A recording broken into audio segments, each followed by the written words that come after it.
Hello and welcome to 21st Century. I'm Daljit Dhaliwal. Across rural China, there's a transformation going on.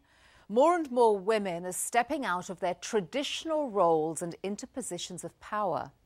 We travelled to a remote region of China to meet women leaders who are shaping a new future for their country.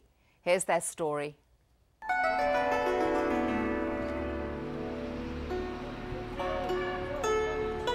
It's a typical sight here in the Chinese countryside. Women working the field and preparing meals for their family. But it's rare to find 41-year-old Peng Wei-ling in her kitchen. She has little time for domestic chores. That's because Peng is busy in a very different kind of role, that of Communist Party secretary for her village.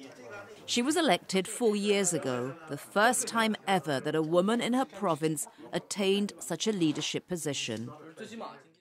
Having taken up this position, I had to be responsible and let people know that as a woman, I was just as good as anyone. Peng's story is a success story.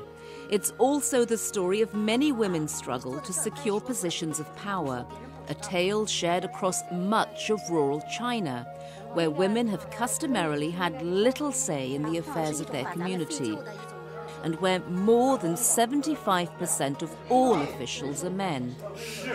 But all that's slowly changing as more women like Peng are gaining leadership positions and representing so many who depend on their voices to shape a new future for China. Peng's village of Qingxi lies close to the Russian border in northeast China.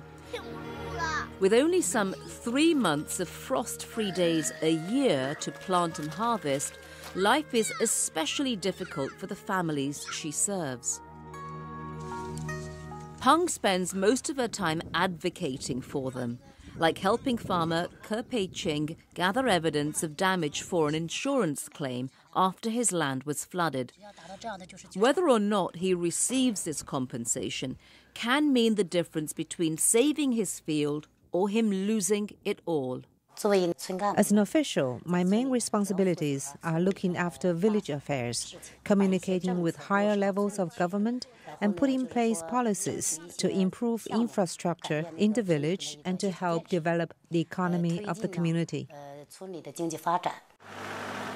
And here, that means building roads to improve trade and building bridges to help rural farmers access their land. The river used to divide our village in half. People had to wade through the river to get to the fields. The vehicles had to drive through the water.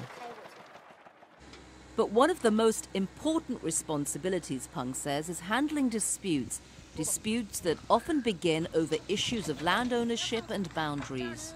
Land is the lifeblood of the countryside. To help keep the peace in her community, she's a constant presence at the province's Land Bureau. Today, the Land Bureau has come to confirm the boundaries between fields. Once this has been confirmed, the land will be managed properly. Jin Ka-fu is a village head who works closely with Peng. He says he's witnessed the power of women leaders. There was a 2-year dispute between 2 families in the village over field boundaries.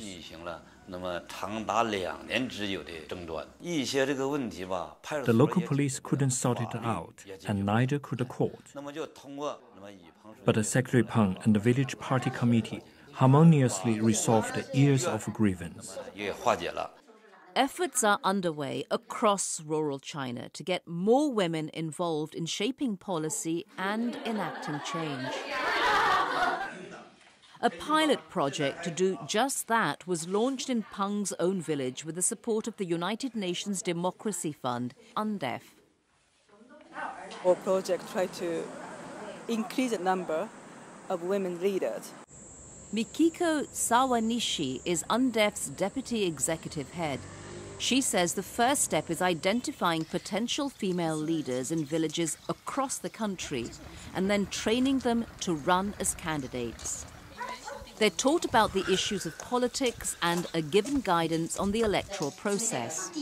Finally, she says, women are taught vital leadership, management and decision-making skills. But UNDEF and many others believe that part of shaping the women leaders of tomorrow also means helping women gain economic independence today. And so leaders like Peng are helping set up new industries in which women can play an active role. Industries like producing honey and harvesting mushrooms. We saw the market potential and wanted to do this large scale. We negotiated with the local government and raised money in poverty relief aid. But while promising, Swahanishi says that getting women on board is not enough. Men's attitudes must also change.